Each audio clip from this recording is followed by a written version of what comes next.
Guys, sa sobrang pagod ko guys. Alam niyo guys. Kasi simula umaga. Natapos ako hapon na. Sa sobrang pagod ko. Pag-uwi ko kanina sa service, nakatulog naman ako ng mga 30 minutes na. Naglalakad pala ako guys. Pati kasama ng anak ko. Parang malayo isip ko. Parang tulog pa ata ako. Pumasok pala kami Jollibee guys.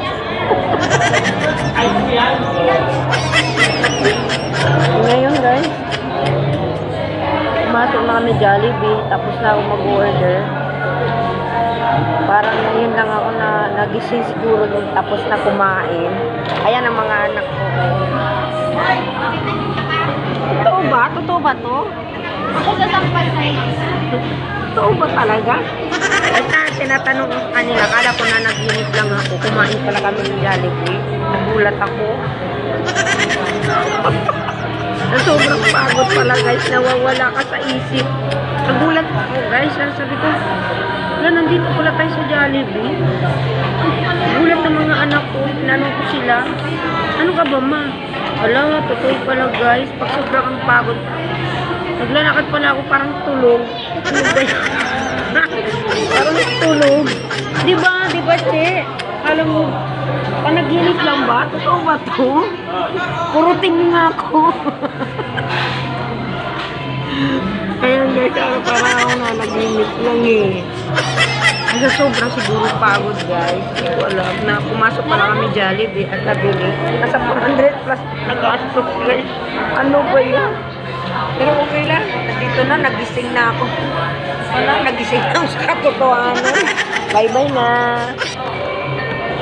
Kaya na nga guys, alis na kami guys. Dahil tulog pala ako na pumasok ng Jollibee.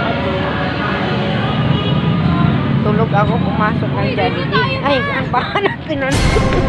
Ano ba yan? Ano ba yung nangyari sa akin? Hindi ko na alam kung saan ako pupunta.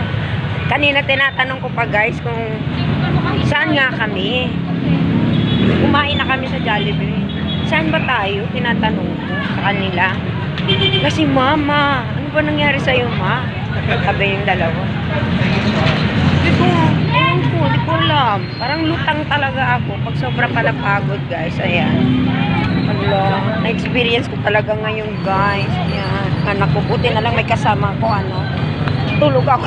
Naglalakad guys. Ano ba yun ngayon? Pupunta kami ng Portal Mall guys. Baka mamaya tulog na naman ako.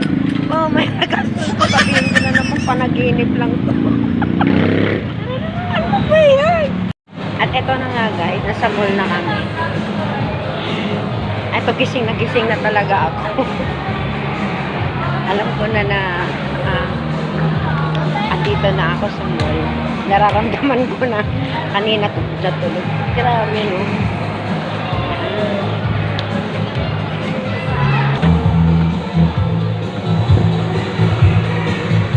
Baka panaginip na natulog. Sumasakay ako ng escalator. Panaginip na naman. Ano ba yung nalupak talaga ako? Sabi ko, dadaan ako sa washroom. Nung, nag-ano na kami, punta daw sa, sa washroom. Ngayon, tatanong na naman ako ulit, ano ba ito? Ano ba nangyari sa akin? Ano ba? Ano ba yan ma? Ay, nako. Ayan na nga guys, galing na kami sa washroom.